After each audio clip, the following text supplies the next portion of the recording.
Hey, buddy. How you doing, producer? You watching me make a film? All right.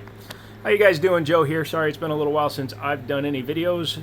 Health issues and all that have been keeping me down, but we are coming back. To that end, OSIGHT sent me a couple of more optics and pistol red dots. I call them optics, but call them red dots if you prefer that. They sent me their two newest ones. As you can see, I've had all of their releases from the last year. They're really cool people. That doesn't mean they're going to get a positive review. They send me the optics. They do not tell me what to say. I do not ask them for money to make the video, unlike others. And I am as honest as I can be. I'm going to be comparing them to one of the industry standards and seeing how they stand up. I can tell you the other three are currently on 2011s, ranging in price from $1,000 to $2,500, and none of those guns has had a single issue with the light so far. Hopefully these guys are going to follow the same pattern. But again, no money exchanged. They don't tell me what to say. They correct the videos after I post them because I was calling OSIGHT and OLIGHT interchangeable, but they're actually sister companies owned by the same conglomerate company. So they are run completely independent. So if I say OLIGHT, correct me. It's OSIGHT and OSIGHT only. As you can see, I've got a couple of guns with optics mounted on them, and I'm going to call them optics and sights interchangeably. I'm sorry, it's just the way my brain works.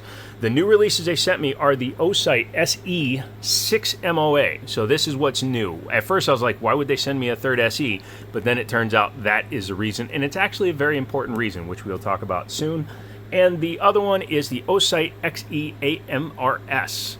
As you can see, it is a multi-reticle system, and it's pretty cool. So let's go ahead and dive into that. What I will be using for a comparison piece is an industry standard optic. This is a Holosun 507K X2. This was on my SIG until I replaced it with a SE. The big thing about the OLIGHT brand of red dots is that they're enclosed.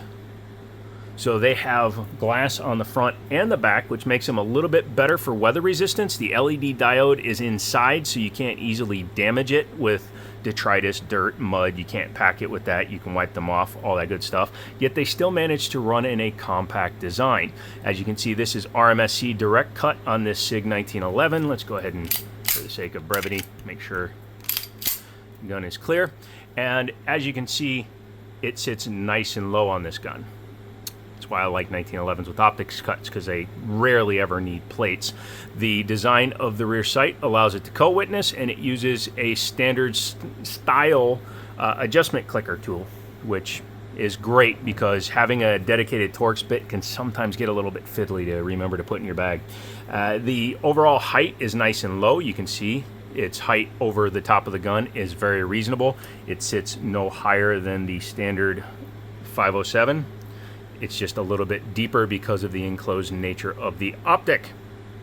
Has a more squared off front on it, so if you had to rack it off of your belt, your other hand, a stump, whatever the case may be, it is there for it. And to those that say you shouldn't rack off your sight, you either have really crap sights or you have a really crap mounting system. If you mount a sight correctly, you can rack off of it because it is mounted to a gun and it's mounted to a slide that is moving backwards opposite to the force being ejected out of it, which means this slide is moving, is that rust, at nearly, what, 700 to 800 feet per second? It's the recoil spring slows it down, but it wants to accelerate at the same rate the bullet leaves. So it is launching back. If you think that your hand doing this puts more pressure on an optic than flying backwards at, you know, close to the speed of sound, you're insane. So there you go. Don't make fun of that. The overall body, very nice, very, very dense material. It feels at least as good as the Holosuns. And Holosuns became the industry standard, but I'm gonna let you in on a little bit of a secret. Anytime a company gets this big, it kind of affects them because this optic, while still a very good optic, is nearly twice the price of this optic on the Prime Day sales. Link in the description. That is pushing this into the $300 to $350 range, depending on when you buy it. And for a red dot on a gun that you might not use a lot, that gets expensive. With the Prime Day sales, these are on like $170 for this version. It's an enclosed red dot, RMSC, battery operated, and it has a really good dot. Let's get back to that. So 6 MOA, why would you want a 6 MOA dot on a red dot? Well, here's the deal. Pistols are not long-range firearms. These are not designed to shoot 150, 200, 300 yards. Are they capable of it? Absolutely. Guys like PewView can prove it. You give me enough shots, I can hit it 250 yards as well. But when you're in close engagement, you want something that's even faster for acquisition. So having a larger dot at 20 yards is actually preferential. So what is MOA? Minute of angle. At 100 yards, 1 MOA is 1 inch. So at 100 yards, that dot would cover 6 inches of your target. Seems like a little bit, but it's actually quite a large dot. For super long distance, you want ones that are like a 2 MOA or a 3 MOA. In fact, this one, their most recent SE that isn't the upgrade, was a 2 and 3 MOA choice. So you had 2 or 3 depending on where you were shooting. At close range, 7-yard rule, whatever you want to put it. Having a faster acquisition for a dot is so much easier. I'm at a weird ass angle off camera, which is also why this will never focus, because it's focusing in on the back of the firearm. But you can see how big that dot is in the window. And as long as that dot is on your target and the dot is zeroed in, you're gonna hit your target. So faster acquisition is definitely a good thing. That moves us on to the XE AMRS. So this one is kind of closing in more on the EPS full size, which is actually a good comparison to make. The main difference is this one is actually RMR cut, which is absolutely fine because it's a bigger dot. It should go on a bigger mounting system anyways. But RMR cut, still enclosed, and on Prime Day sales, it's under 250 bucks for a RMR enclosed large window dot with multi-reticles as well. As you can see, you have 2 and 6 MOA dot and 32 MOA circles. So the MOA circles, when you have a circle around your red dot, go ahead and set this one. I'm going to turn the brightness down on my Holosun and show you.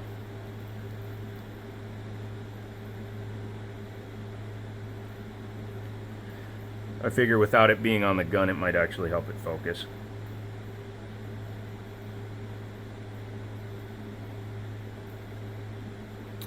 So maybe it'll focus while it's in my hand, or maybe not. It's really hard to get a laser to focus. But anyways, a 32 MOA circle with a little dot inside of it is the standard for these multi-reticle systems, which is fine, absolutely 100% fine. There's nothing wrong with having that at all. But in order to do that, it does help to have a larger window. So this one currently has the 2 MOA with the 32 dot, but if you push and hold the button, excuse me,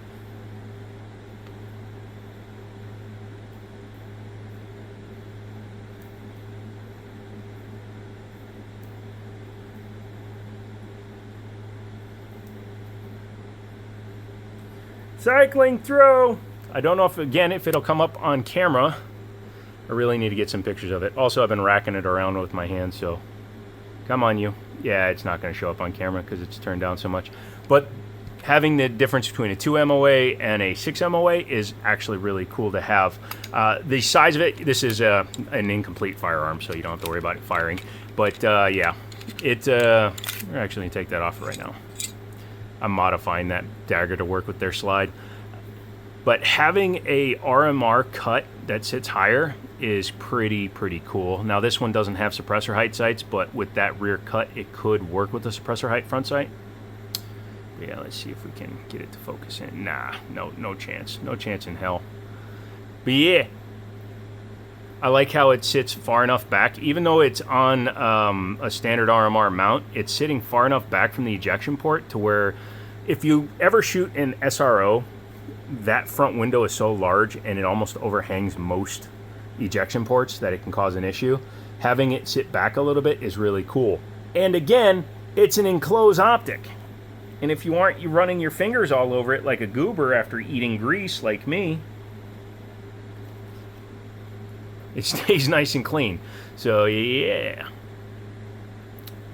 I need to take these out and shoot them, obviously. But I can tell you from my experience running the other SEs that I've run, including their original, What is in this box? This box is extra heavy for some reason. What is that mounting? Oh, that's my Gerson mounting plate. I'm like, why is there a mounting plate in there? So, yeah, this optic is currently on one of my Gersons. And this optic is on my Bursa. This is the rechargeable. Basically, it's the rechargeable version of this.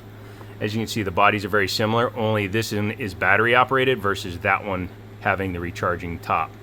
So that's another benefit to the new version, is that it's battery swappable, which a lot of them have gone to. They told me about this at a dinner I went to them with them, to them, in them, on them, with them, because of them. They came out and met me in Virginia. They were traveling around. And they were like, yeah, man, we have the XR, which we sent you, and we're going to be doing more battery-operated guns. I was like, that's cool, because some people don't like to charge, or if you're like me and you forget to charge, it's nice to be able to put a battery in them. So yeah, that's going to stay on there for now because this was an RMR plate, but I'm actually going to mount this to my 320X5 or my 320 AXG carry. I haven't decided which one I'm going to put it on yet, but yeah. It's not a bad looking optic. I really do approve of that. If you own either of these, let me know how they're holding up for you. Again, my SEs and XRs have never had a problem, and that's why I like their stuff. And for the money, they're blowing these guys out of the water. They are easily as competitive in terms of the build quality as far as I've seen.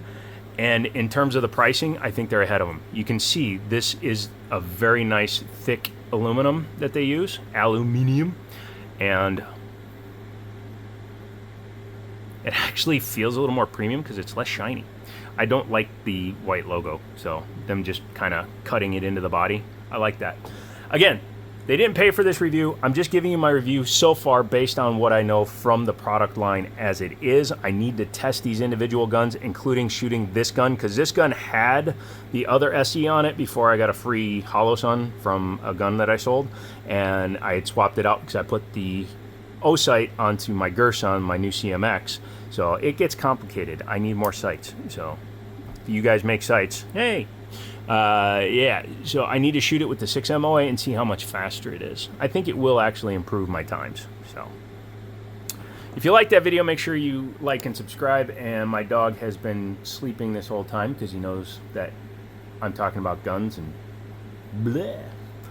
So been a while since I've done some videos. I'm coming back with more videos. My father is helping me out, so hopefully within the next few weeks I will have a number of my firearms back, and we will just plug away. So keep an eye out for that. Come back for another one. Make sure you subscribe. I need to get the subscribers up on this channel. Also go to Instagram, X. I'm on everything now. So you'd think this was my first video ever. Hi guys, what is up my dudes? It is time for the video.